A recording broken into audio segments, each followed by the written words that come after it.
So, okay na yan? Yeah. Titignan ko muna ulit. What's up?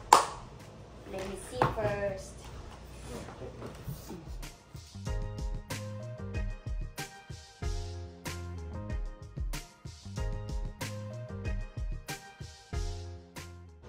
So, welcome back to my channel. And for today's vlog, I'm gonna show you our thrift haul. So, nung Tuesday ay off na naman kami. So, nag-thrift kami. Nag-ukay kami. So, parang tatlo yung napuntahan namin ukay. Papakita ko lang yung mga nabili namin para dito sa aming house. Umpisahan natin sa... Wait, hindi pa rin. Umpisahan natin dito sa malaking gamit na to. So, ito ay nabili namin for $1. Pineapples. It's very cute and it's only like $1. And dahil meron kaming malaking set ng couch, bumili kami ng mga throw. Malamig na. So, naisipan namin bumili na ng mga throw. Kasi, etong throw, pwede naman namin siyang palitan next season. At least, hindi masyadong masakit kasi sa ukay namin siya namili. Ito, nakap ko. Ito ay from Wilfred. Parang nakuha ko siya ng $4.29. Look at that! This is very cute. See?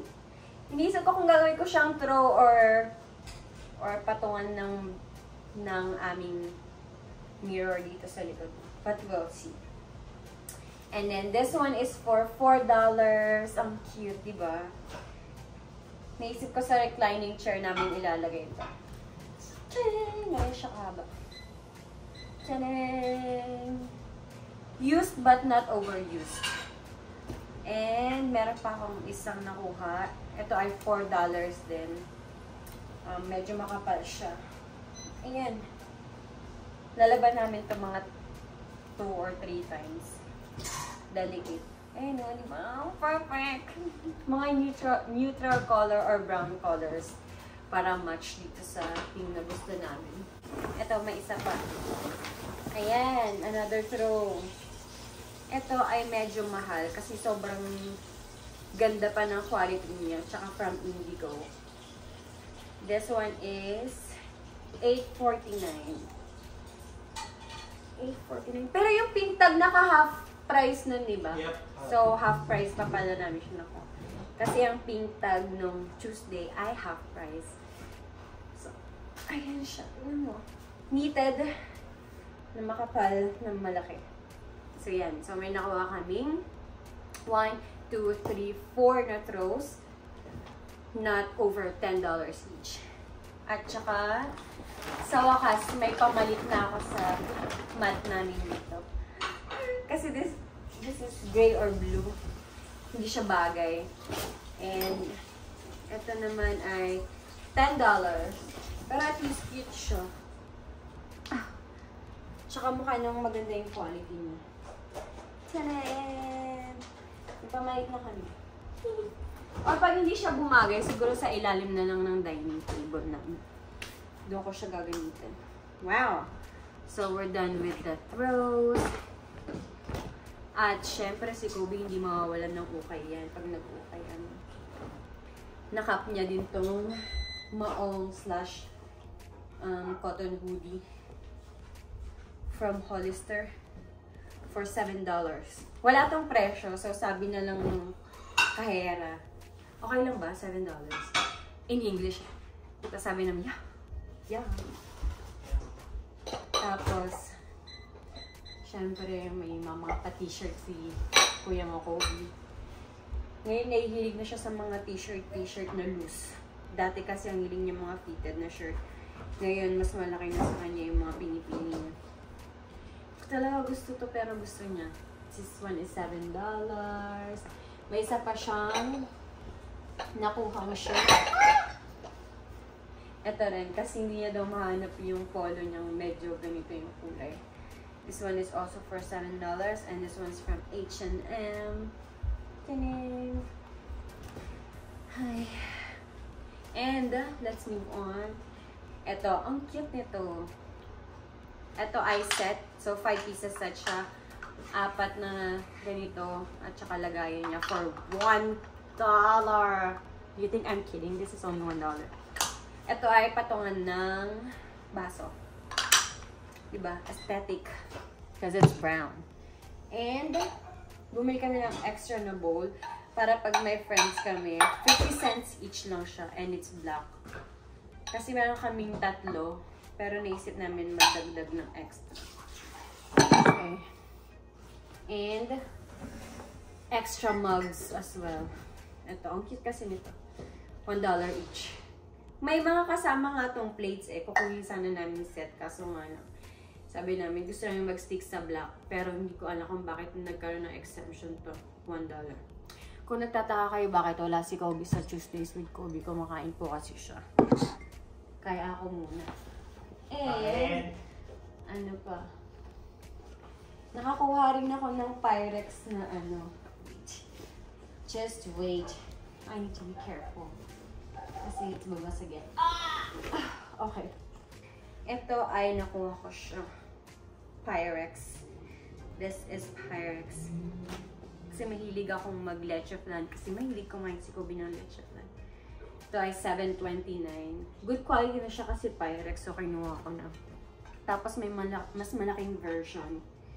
Ito naman ay $6.29. Hindi ko alam bakit mas mura yung malaki. Pero pareha silang Pyrex. So, this is another one. And, dahil yung aming dining table for now ay plastic lang. At saka, ayoko pa siyang payakin kasi madali lang siyang i-move. Tsaka sobrang compact niya. Bumili na lang ako ng mga mats to match like each season. Bumili ako ng extrang black kasi ang ganda ng texture niya, para siyang leather. At itong dalawang to ay $2.29 na. So, dalawa yan. Dalawa lang kasi kami. Okay, ano pang meron sa baol namin? Ito rin, $1 each. Extrang basurahan kasi wala pa kaming basurahan sa room namin at saka dito sa living room. So, kumuha ako ng tag-isa. And it's only like $1 each. So, why not? Why not coconut? Okay. Kinukuha ko lang yung mga laman ng aming taul. Ano pa mga laman nito? Okay. Wala na siyang laman. Yun na yun. Ito ay another Kobe's pants na $7 from Gap. Hindi ko alam kung kasya niya to. Hindi niya kasi sinukat. Pero sabi niya kasya na daw. Okay. And dahil fall season na, ang cute nito. Tingnan niyo. Ito ay $1.49. $1.69 each. So, kumuha ko ng dalawang red. Tsaka, dalawang green. Hindi ko alam kung gagamitin ko siya sa plates or ilalagay ko lang siya sa mga tables. Dito sa table namin. And ito rin ay sobrang cute. Baka gamitin ko siya pag nagluto. Ito ay $1.69 each din. Ang dalawa. Aesthetic. Para pag kumain kami, masarap or maganda yung pagkakaluto namin. Pag gusto namin picturean, may pamalit kami. Tipo. At saka nakita ko rin tong mats. Dalawa siya. Dalawang peraso for $2.29. Ay, may isang bag. Kala ko tapos. Okay. Meron pa kaming nakap. Ito ay yung Malma na wall emerald from IKEA.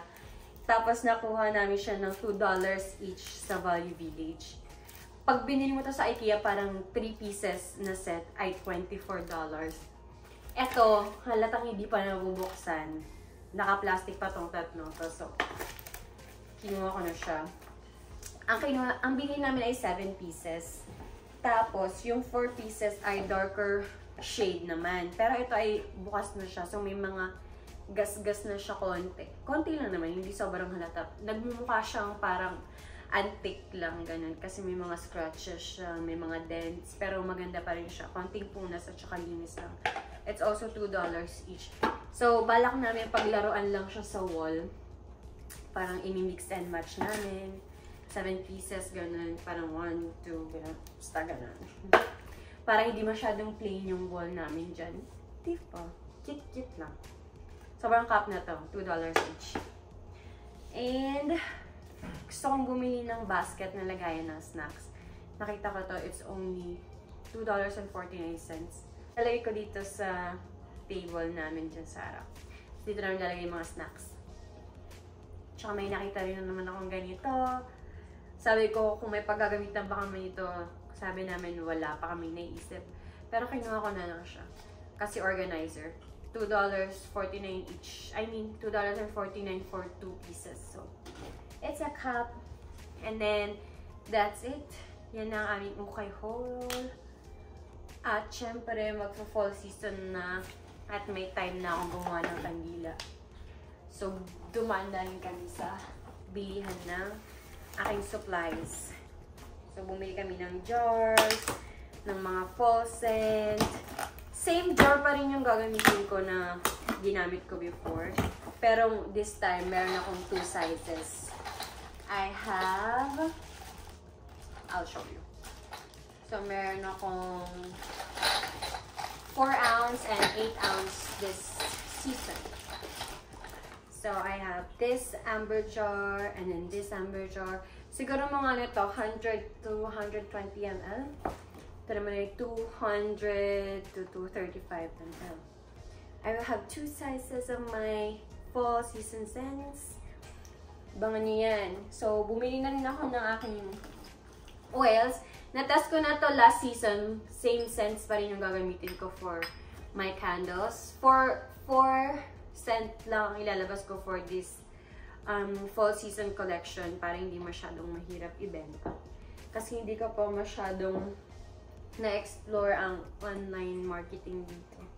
Wala pa akong ganong kadaming connections at hindi siya ganong kadali kagaya sa Pilipinas kapag gumagamit ka ng Shopee or Lazada, madali lang i-set up dito. Iba kasi kailangan mong gumawa ng website or kailangan mong mag-subscribe sa mga third-party apps like Amazon or Shopify, yung mga ganon. Etsy, kailangan mong magbayad ng subscription. So, aaralin ko pa. Titignan ko kung anong mas worth it gamitin. And may mga stocks pa ako from last season kasi nag-stop na ako gumawa ng kandila. So, marami pa akong wax. May mga Eco Wicks pa rin ako. Bumili lang ako ng mas maliit na size for extra. At bumili lang ako ng oils. And that's it. That's it for that's it for our haul today. Papakita ko si Kobe kasi Tuesdays with Kobe. So, ayun si Kobe. Kumakain. Anong ulam mo? Marinated chicken breast, hot dog, and eggplant. Okay. And timbits. And pineapple juice. Orange juice. Okay. Tuesdays with Kobe, huh? So, ito. Ito yung mga...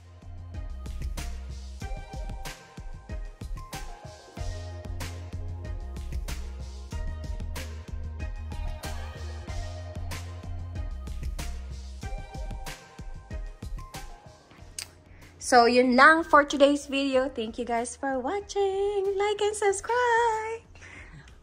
Bye. Ciao.